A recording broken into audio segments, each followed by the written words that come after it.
Ladies and gentlemen, welcome to another episode of the Citizen Representatives Podcast. My name is Tyler, and I'm here with my friend Adam. Adam, how are you doing today? Doing all right. Glad to be here with you for another episode. At least I thought you were my friend until you fat-shamed me in my dream the other day. What the heck was up with that?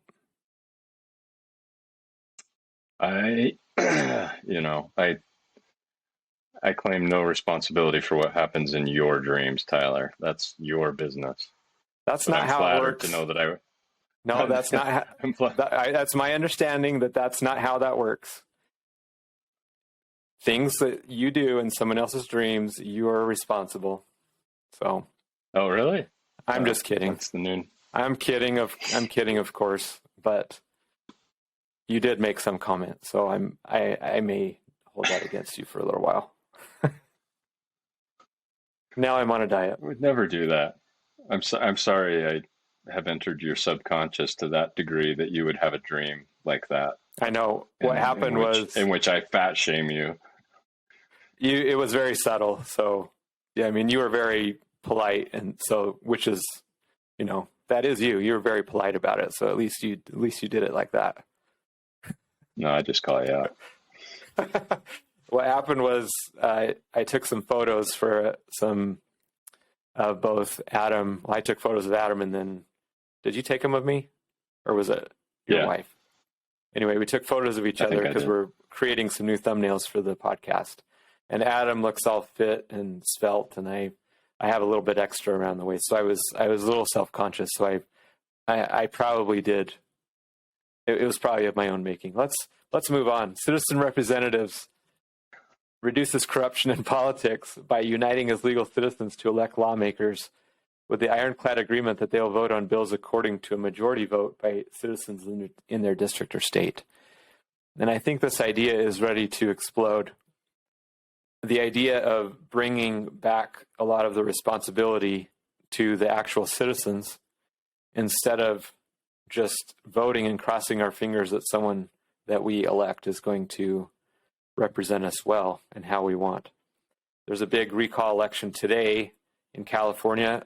Again, with just the way that they've set it up with the mail-ins and things like that, there's a lot of uncertainty. It's actually if this is my understanding of how it works in California, if the vote yes wins by a 50% or more vote, whoever is next in line in the voting, it doesn't matter what percentage they have, as long as they're above everyone else, they win the recall election, which is an interesting thing, but because a Republican would almost never win in California. There hasn't been a Republican governor in California. I think it's been 40 years or something. It's been Schwarzenegger was quote unquote Republican, right? But he is, I don't think he is really a Republican. Neither is George Bush. Well, not anymore. I mean, yeah, we could go there. George W. Bush.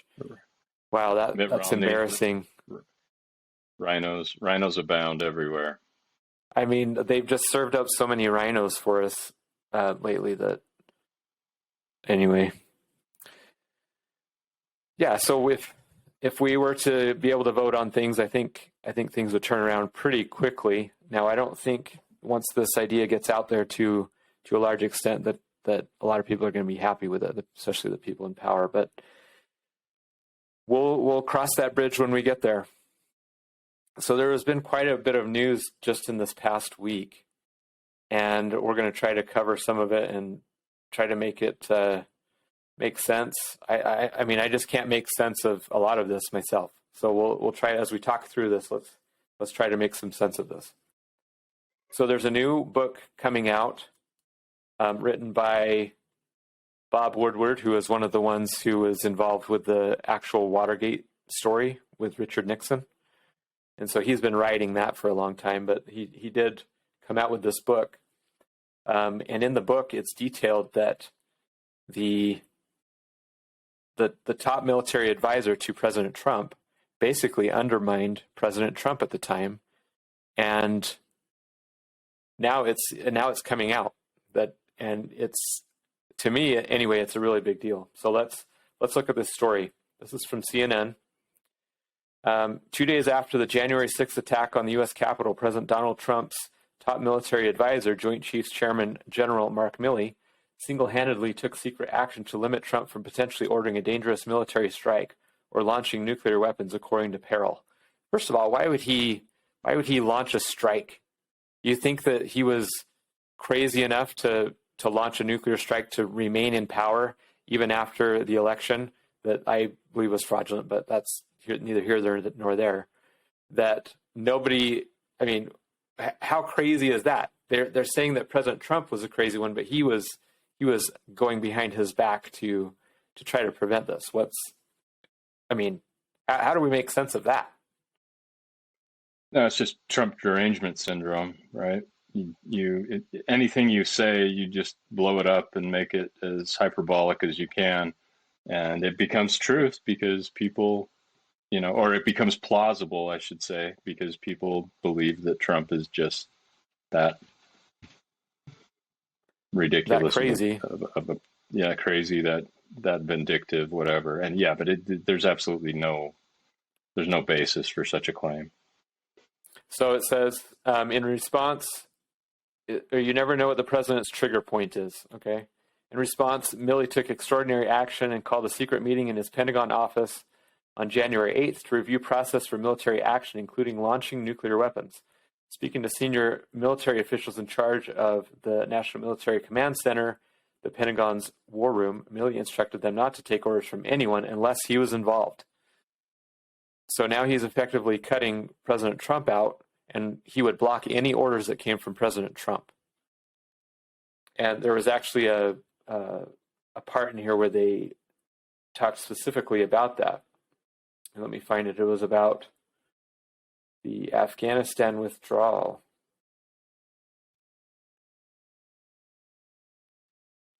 Milley's fear that Trump could do something unpredictable came from experience. Right after Trump lost the election, Milley discovered that the president had signed a military order to withdraw all troops from Afghanistan by January 15th, 2021, before he left the White House. The memo had been secretly drafted by true Trump loyalists. No one on the national security team knew about it, according to the book. The memo was eventually nullified, but Milley could not forget that Trump had done an end around his top military advisors. Where does he get off thinking that he has any sort of say in what happens? The president is the one who directs the military in the big actions. The Trump is the one who sets foreign policy. They're the president. Did I say the Trump? Yeah. Did I really? Okay.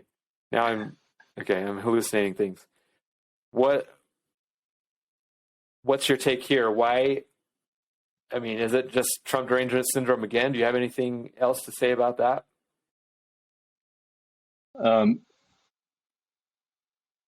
Yeah, I did. He's the commander in chief.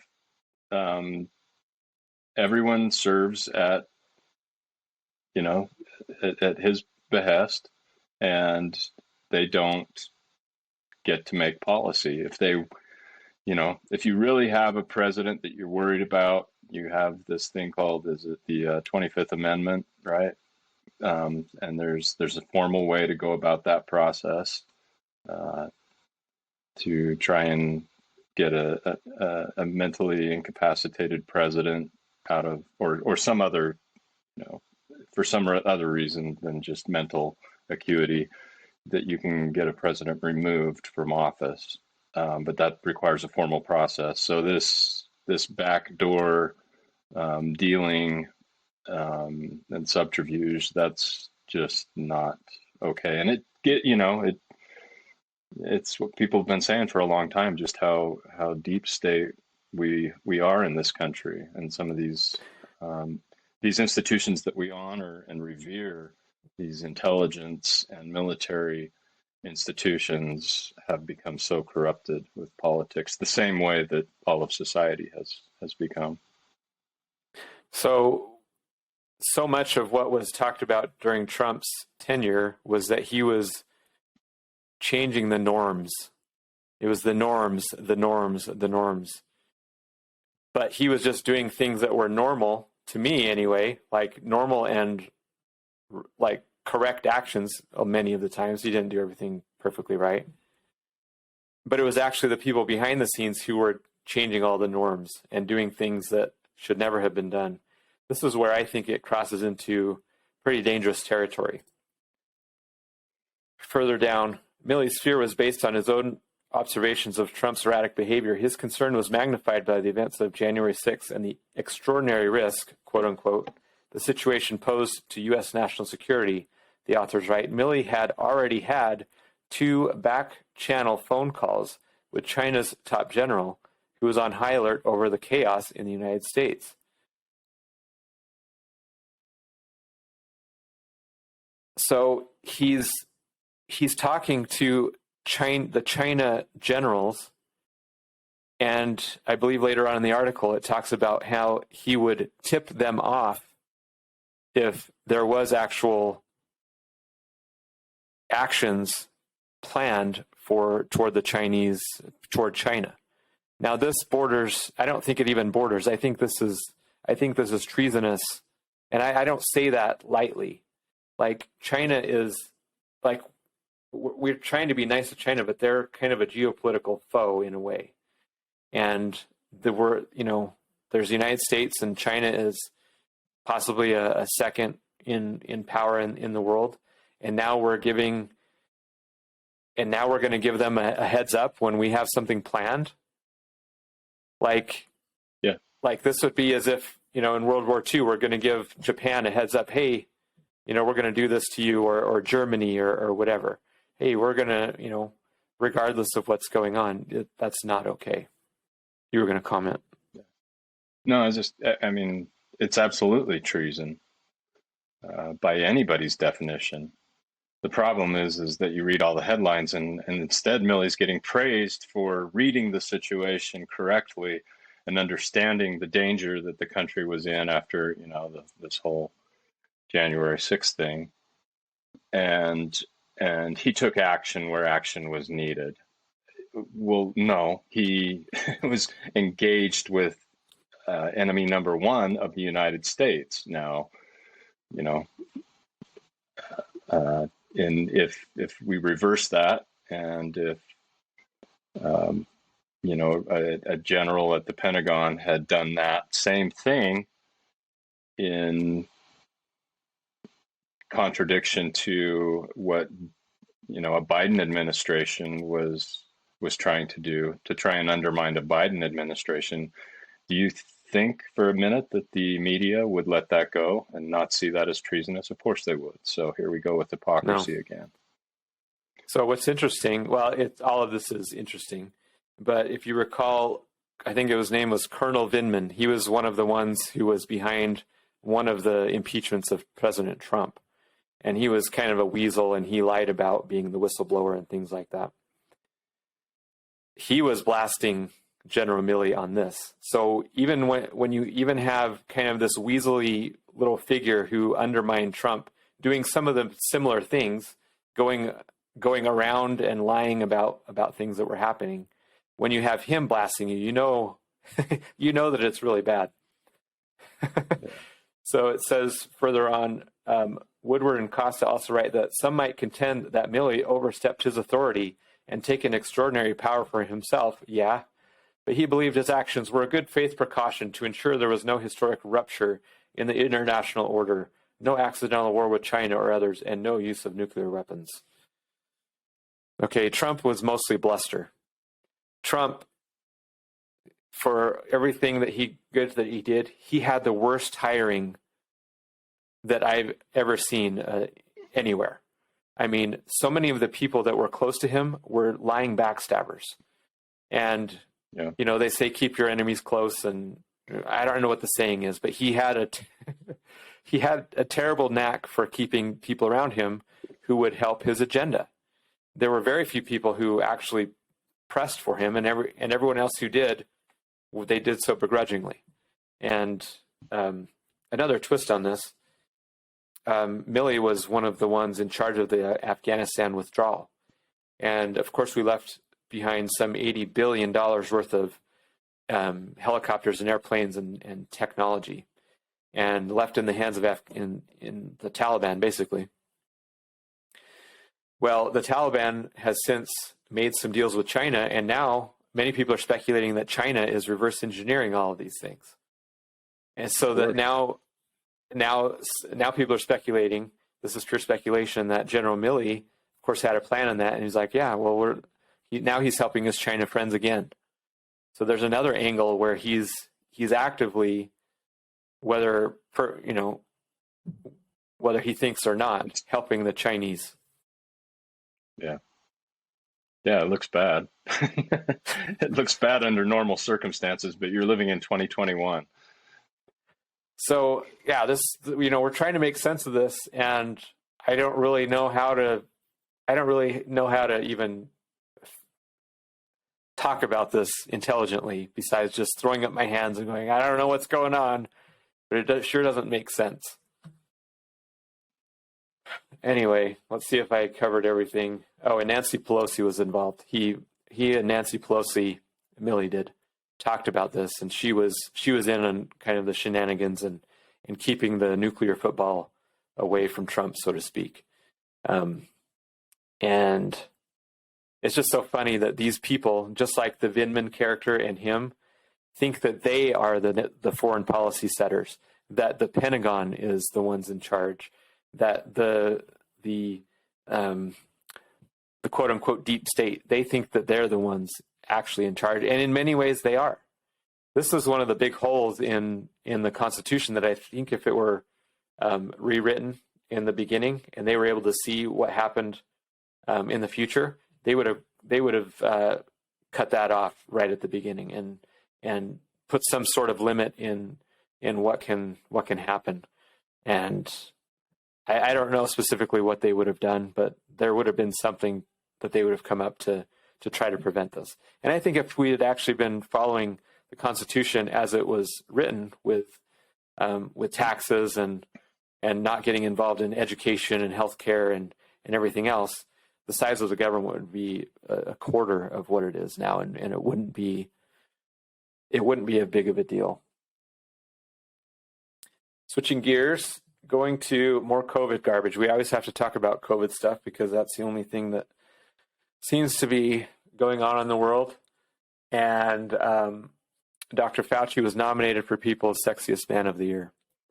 So this is an incredible development. And the people, I mean, besides the fact that he's about 5'6", I mean, I suppose that, if you're just taking headshots, it doesn't really matter. You don't need to see the whole figure because most women are not. They're just going to ignore the short guys. Sorry, short guys, if you're out there. I've got a good friend at work, and he's short. I make short jokes all the time, and he's really good about it. But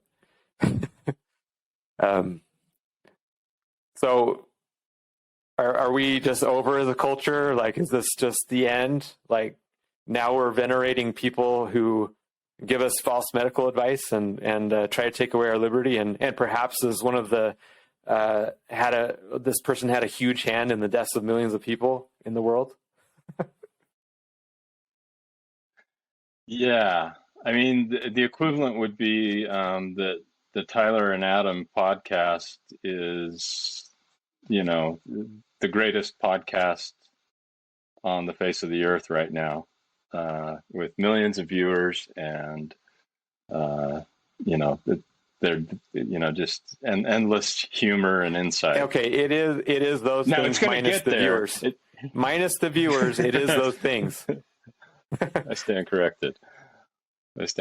So yeah, no, this is pretty amusing. But when you consider the people that have won the Nobel Peace Prize, it's not surprising. Yeah. Well, and who was it? Yasser Arafat won the Nobel Peace Prize. There's been quite a few doozies out there, but yeah, this is the nature. This is just the Academy Award nature of the universe we live in, right? It's the self-congratulatory universe of look what I did, look who I am, look, it's just ridiculous. The self-aggrandizement of of people who do and They don't say deserve the it. things that are popular in the media. They can be christened anything. I do have to give him some credit. He says, when you realize how far it is from the truth, being somewhat of a realistic person, I would argue with the realistic person part, I then get back to my job. So I do have to hand it to him on another hand. For all of the health figures out there, he seems to actually be in really good health. Like, he's 80 years old, I believe. And he runs, like he's very active. He seems fit. And so, like I say, I've seen a lot of quote unquote health figures, and they look like they're on death's door. They're 300 pounds, or they just have no color in their face, and they're just, they're not, you look at that person and you wouldn't go, oh, that's a healthy person. So I do have to hand it to him in that regard also, that he is at least a healthy person. And when asked, I don't hate saying this, but I'm giving him props when he deserves it. He was asked in an interview a couple years ago, how do you prevent infectious disease? And this was before COVID. And he basically said the first thing to do is eat good, or eat well, and exercise. And so, okay, like, where's that advice? How come we're not leading with that? If we're now going to try to force people to get a vaccine to be healthy, maybe we should start forcing people to get on a treadmill. Like, if we're going to start forcing people to do things, let's do things that make a difference. I'm not in favor of either of those things. I am in favor of that. I did talk to my wife. I said, I think I want a stationary bike. Yeah. I'm lifting some weights, or Bowflex. Does that count as weights? Am I less of a man because I use a Bowflex, or is that legitimate? Okay. Hell no, that's legit. Anything you do that moves and creates resistance, that's good. I'm all for that. It fits in the space. Go ahead. No, you go ahead. I didn't have anything more to say, really. Fauci. Damn. Fauci. He. I know why he's healthy. I credit the chicken blood. He kills a chicken every Sunday, and I saw that coming, drinks the blood. That's his remarkable youth. A fraction of a second before you said it, I saw it coming. But I actually thought you were going to say some other type of blood that involved young children. No, I won't go there. No. Oh. Okay, I did. Sorry. Ooh, Tyler. Sorry. You better cut this whole portion. It's not true. Fauci does not drink the blood of a chicken. A horse, maybe. I bet not a chicken. A horse. Sorry. Speaking of, I don't even know how to segue this. Horses and ivermectin? No. But I didn't meet them, but I saw a couple friends over this past weekend, and they both take ivermectin, or they both have a stash of it, so that they're older, and so they're using it kind of prophylactically. Is that a word? Prophylactically? It is now. They're taking it. They use it as a prophylactic. Yeah. They're using it preventatively.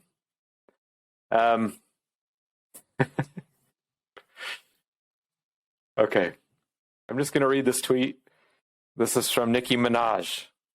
Okay, she's the singer. My cousin in Trinidad won't get the vaccine because his friend got it and became impotent. His testicles became swollen. His friend was weeks away from getting married. Now the girl called off the wedding. So just pray on it and make sure you're comfortable with your decision, not bullied. She has a point, right? Like, this is legitimate. I can't even comment. I mean, I think it speaks for itself. This should go in is there a Parthenon or is it a Panthenon? Can't remember the word. Some big fancy word. Going on. There's both. But I'm using it's going on the figuratively as pantheon. Yeah. It's going on the pantheon of something. I need to read up on my phrases and things like that. Of course, right after these doctors, I'm a board certified urologist and this is not true. Well, I don't think you can. Do we really have enough information to say that this is not true? Just last week, there was information that came out that said the government was putting out a contract to study the long-term implications of the COVID vaccine on the menstrual cycle. What? After we've given this to millions of people? We're not going to do that before? So I don't think you can definitively say, Dr. Ashley Winter, urologist, that this is not a potential side effect from the COVID vaccine. Like what? We're in another alternate reality now that possibly, I say possibly, I have to hedge my bets here. Nicki Minaj is giving us better medical advice than Dr. Fauci. Yeah. Check with your, study it out. Check with your, whatever belief you have. Pray to God. Look within. Consult with some people that you think are in the know, but don't just take the drug and shut the hell up. That seems a little bit authoritarian. So she has something in here that, in light of recent events, makes a lot of sense to me. So just pray on it and make sure you're comfortable with your decision, not bullied. That is legitimately golden advice. Explain. More than you already have. Explain? Yeah.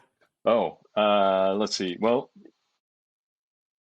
yeah, it's not saying I'm anti-vax. It's not saying that this is a horrible thing. Don't do it. It's saying look at some different information and don't just take the tagline. I mean, if something is that great and that wonderful, people would just leap at the opportunity to take it, right? And if there were counter arguments to that, then the proponents of the vaccine would come back and say, okay, yeah, let's look at those concerns. Let's take those one by one and attempt to come to some accord about them. Here's our data.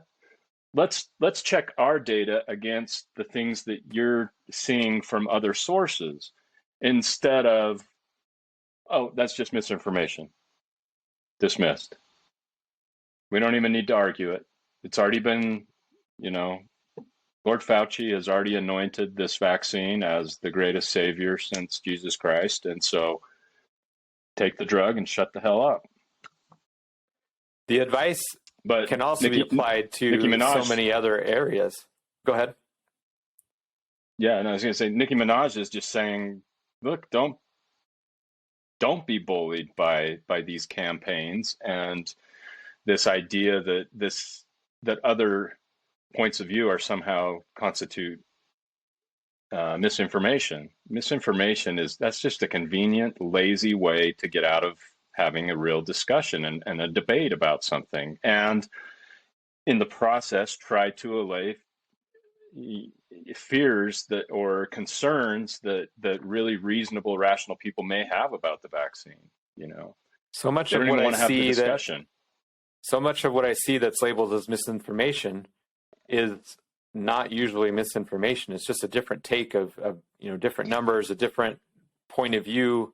Hey, I'm a doctor. I've treated hundreds of people with this protocol and nobody died from COVID. Yeah. Maybe we should look into this. Oh, that's misinformation. Oh, well, I've got studies on vitamin D and zinc and all these things. Sorry, misinformation. You can only talk about the vaccine. I mean, we're seeing one of the biggest mind control operations in history being effectuated right before our eyes, and it's quite a thing to see.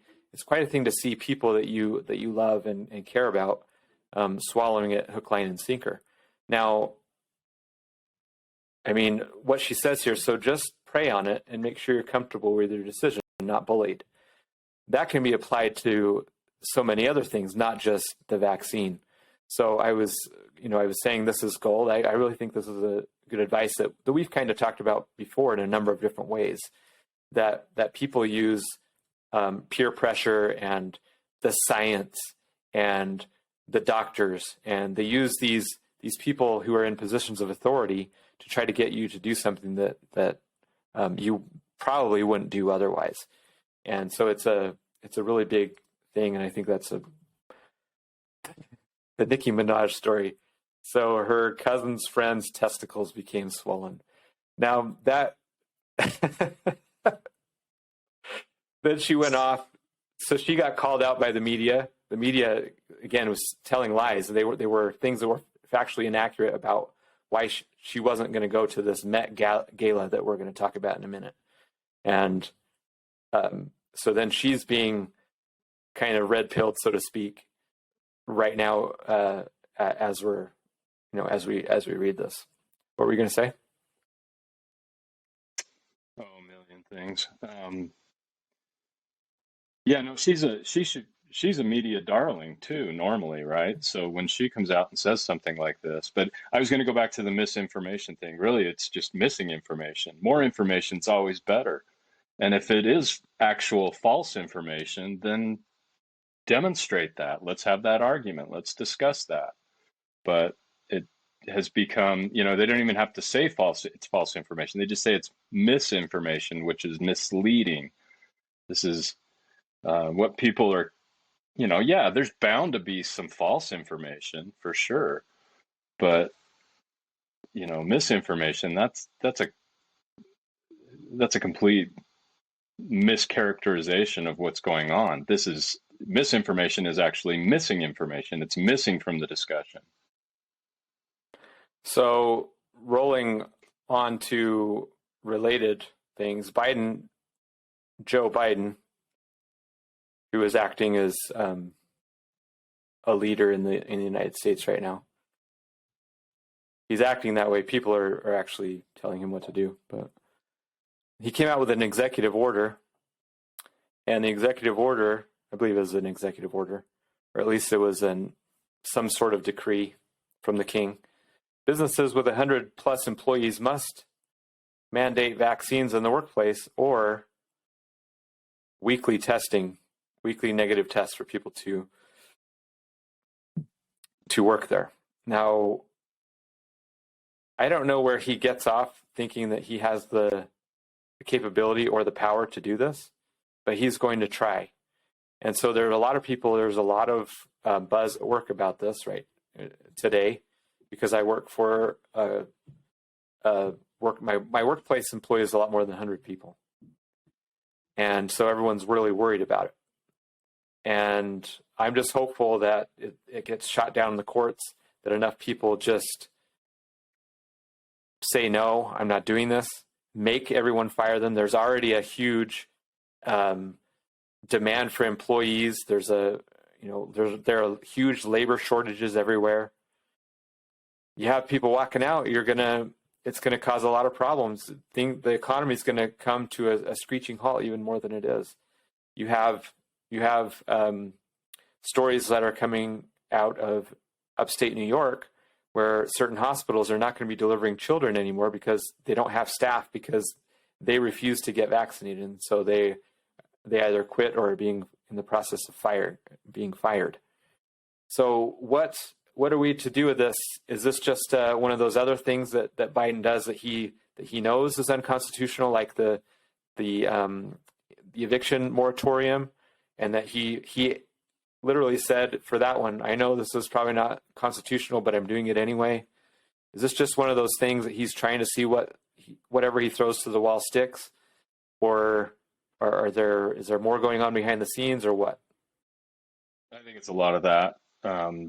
And, probably distraction from the whole Afghan thing. This is something else to talk about for the time being, and it'll get played out however it gets played out, whether that's in court battles or just general public pushback. But the irony of this is that what we've talked about before is the groups that are least vaccinated, namely African Americans and Mexican Americans, Hispanic Americans. Those are the two demographics that are least vaccinated. And I think it's by you far, have right?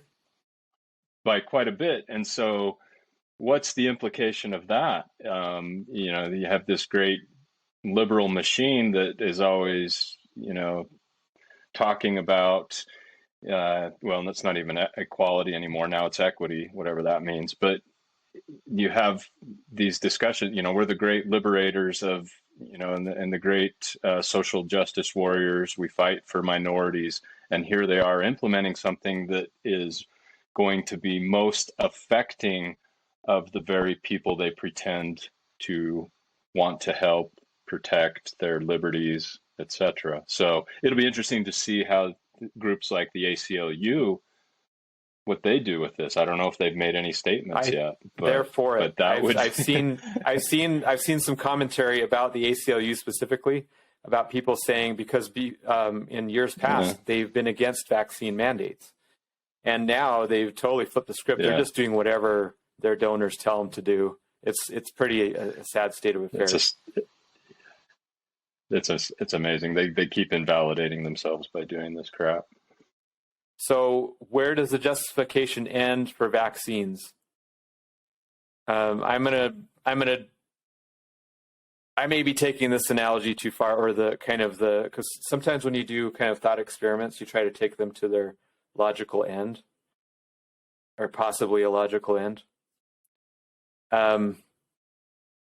What's to say once you do this vaccine, this vaccine for COVID, many people think that humans are a virus in the world. What's to stop them from doing a vaccine that sterilizes people and prevents them from having children? Like once you set the precedent that you can vaccine anyone for any reason, because the COVID vaccine does not prevent transmission of the vaccine of the virus. There's no right. It hasn't been showed. What we understand that it hasn't been shown to do that very, very well. There are other vaccines that do, like, and I have those vaccines. Yeah, they've been pretty reliably shown to prevent transmission. So am I taking this too far in that kind of mind extension there, or is it? What's your thought there? No, they can. Yeah, it gives complete license for the medical industry to do these kinds of experiments that were done, 50, 60 years ago on specific populations, with horrendous outcomes. So this isn't the first time. It's just, you would think in this enlightened age of information that you couldn't get away with this crap, and here we are. But who's to say this vaccine doesn't have sterilants or issues or something that could possibly cause that? We're just now getting around to studying what the effect on women and their cycles and the pregnancies. And how about Nicki Minaj's cousin's friend's testicles? I'm actually pretty concerned about those. he's impotent now, right? The wedding was canceled.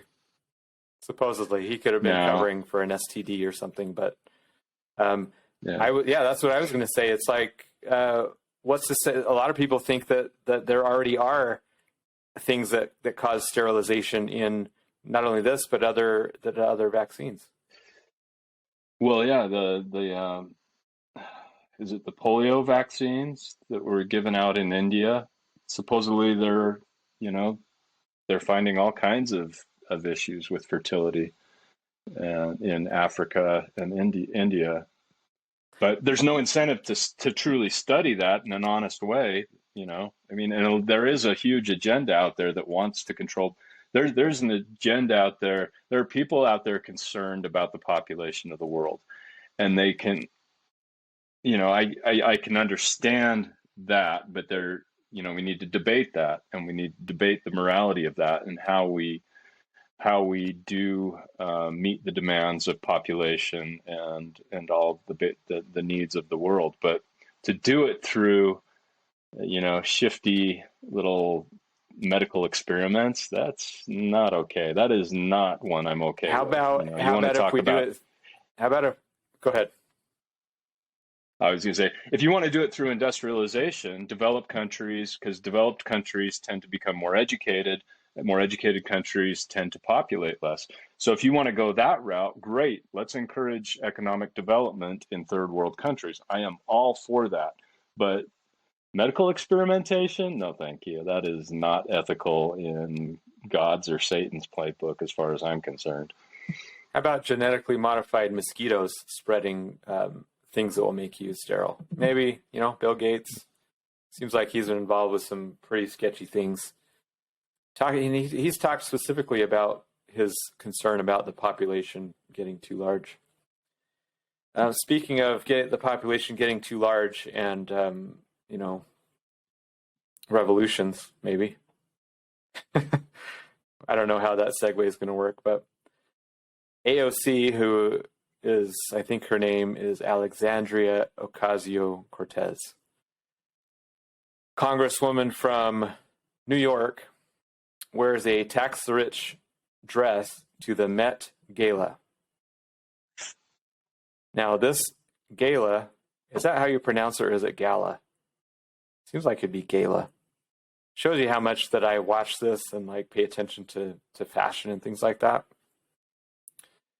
This is one of those things where all of the commenters have a lisp. And no offense if you have a lisp. I kind of have a lisp a little bit coming out, but just glowing about what people are wearing and how their hair's done and how they look. This is all about looks. This is all about appearances. And so she comes out with, AOC is a very well-known socialist. She calls herself a socialist. And she's going to one of the most expensive, wealthiest, 1%er type parties that there ever was, and wearing a Tax the Rich dress. Now, and of course she got rave reviews about this. The tickets were $30,000 a person. I understand that she did not pay for her ticket. But she said it was her responsibility to go to this gala and wear this. Again, is our country done for? Is the I can't think of the word. I got distracted because I was looking at the dress again. I mean, it's minus the Tax the Rich, it's a pretty looking dress. It's you'll have some of these that are just so provocative and just ugly that you're just ugly. But what do you think? It's the culture. Well, it's surprising that Chick-fil-A got involved in the production of her dress. The lettering is just exquisite. I applaud her for this. And like you say, she didn't pay for the ticket, but you can rest assured the 1%er that paid for that ticket deducted it on their taxes. So no big deal that she's calling out the 1%. Of course, the 1% will never really be taxed. It'll always end up on the middle class where that will get hard. Well, granted, yes, the 1% do pay most of the taxes, but they don't pay nearly as much as they would if there weren't all these loopholes. And usually it's the middle class that gets squeezed the most because of how taxes work. But so it's just so elitist and hypocritical of her, it seems to me. She said she claimed early Tuesday that it was her responsibility, quote unquote, to attend the gala, in which, as she was roundly ripped for wearing a couture Tax the Rich dress to the elite bash, where tickets cost at least $30,000. She justified wearing her dress by New York-based Aurora James, whom she hailed as a sustainably focused Black woman immigrant designer. she came from Toronto, apparently, which is not, I wouldn't exactly classify someone coming from Toronto as an immigrant. Like, you think they would have at least, I won't go there, but yeah, it's a privileged person to begin with, and she's an immigrant designer. So, an interesting thing, and of course, we're all talking about it. So this goes to kind of a method that so many people use, which is just to be provocative and just get people talking about it, even if it's something bad. I think AOC is just like the Obamas. I think she has no interest whatsoever in politics. She knows she sucks at it. She knows she's not very smart, but she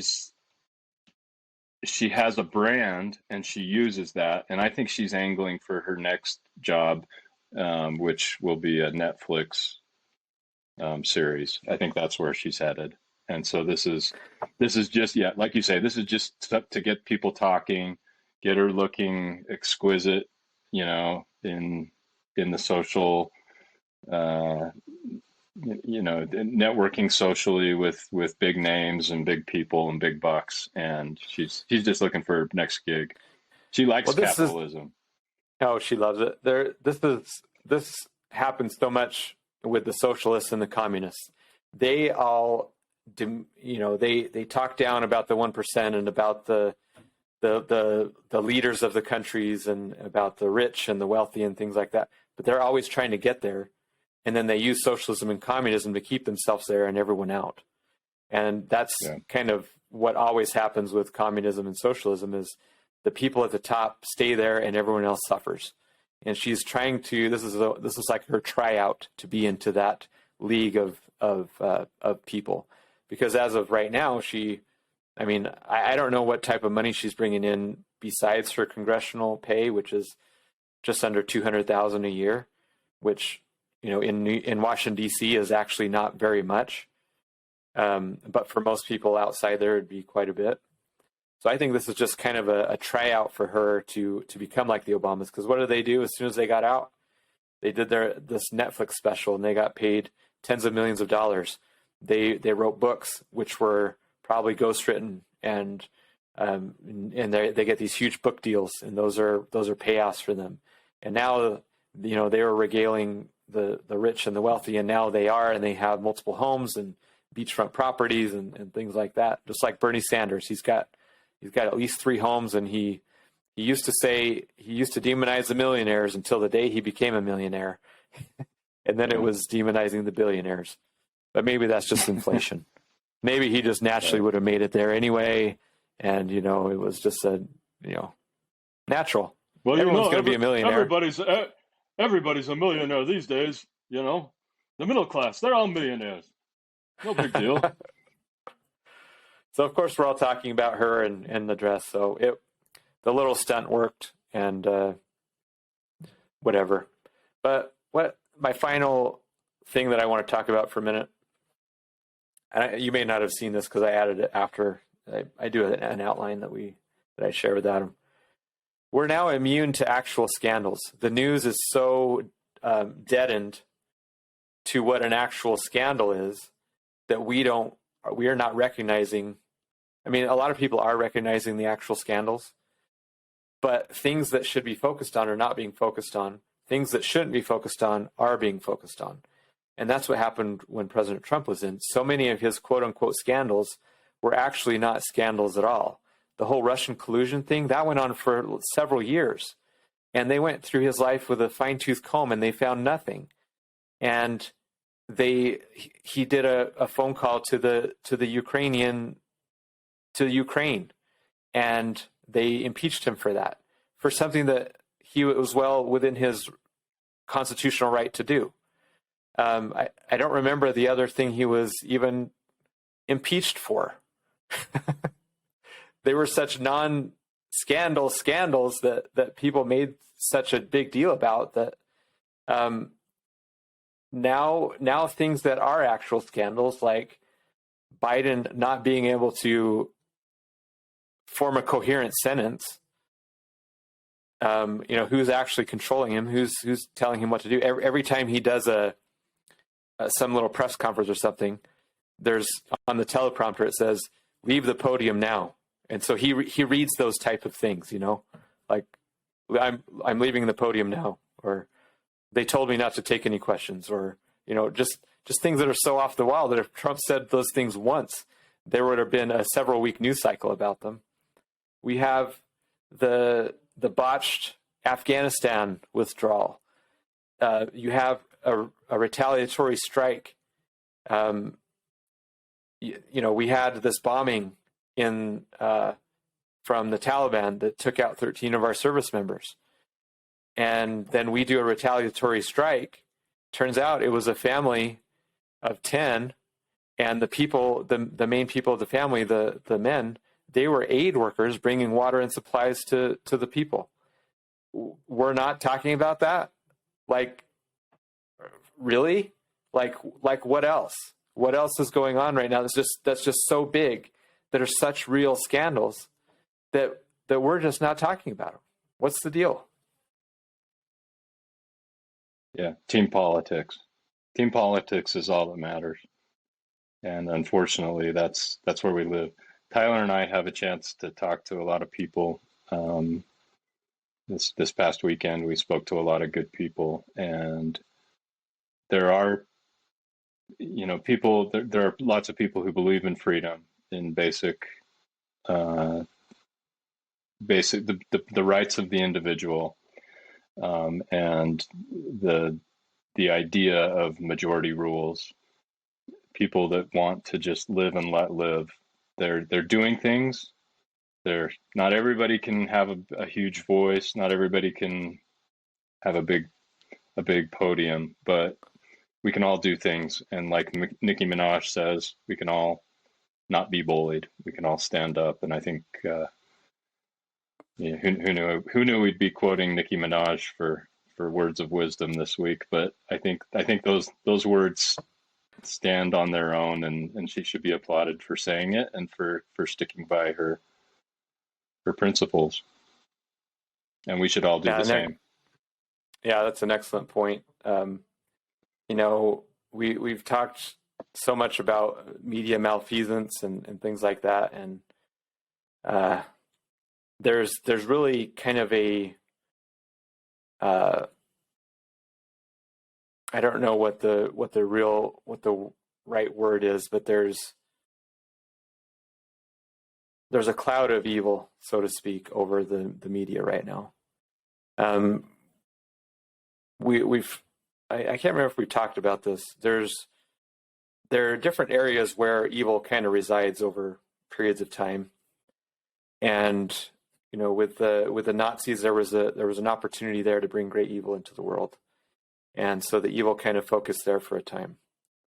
And then once Nazism was defeated, at least then, it shifted to other places where there was more opportunity. That time, I believe it was with the communists in Russia, in the USSR. And then after the Berlin Wall fell and communism kind of fell apart under its own weight, then it kind of moved to radical Islam and Sharia law and things like that. Now, it may not have, when President Trump was in, you never heard about radical Islamists, really.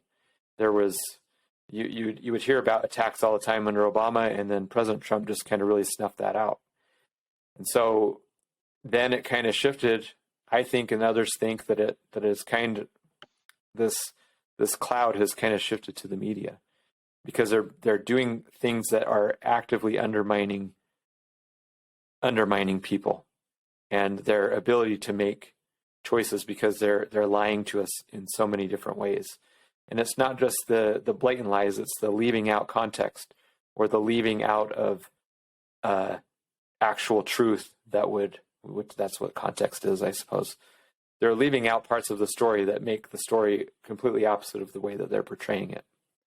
And we talk about principles a lot, and you just have to look at it and really understand what freedom is and how those freedoms are being eroded. That's one of the things we're trying to do with citizen representatives, is to bring a lot of that freedom and power back to the people so that it can be presented in a better way, so that it can be decentralized, so that these big giant groups of power and influence can be minimized. And it's such a big undertaking that we're doing, and we would hope that you would share this podcast, this video, like the page, share it with your friends and family.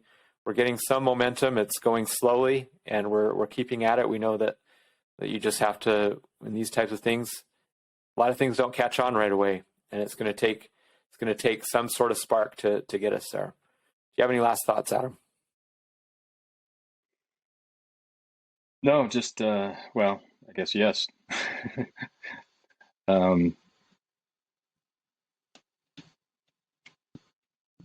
Remember your opportunities. Everybody has small opportunities, at the very least, to stand up for your rights, whether it's just talking to somebody in conversation. I know we don't want to offend people, and I know we want to be careful in our relationships, and we want to demonstrate kindness at all times, for sure.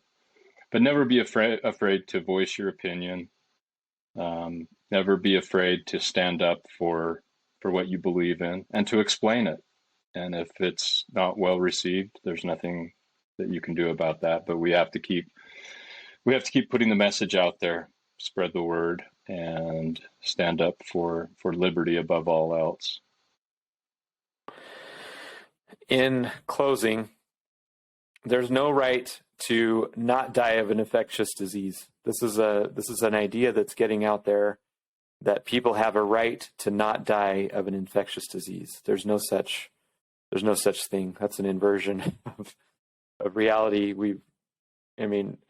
You should be responsible, and if you're sick, and stay home and things like that, and try to stay healthy yourself. But there's no right to not die of an infectious disease, and that kind of rationale is being used to take away our freedom.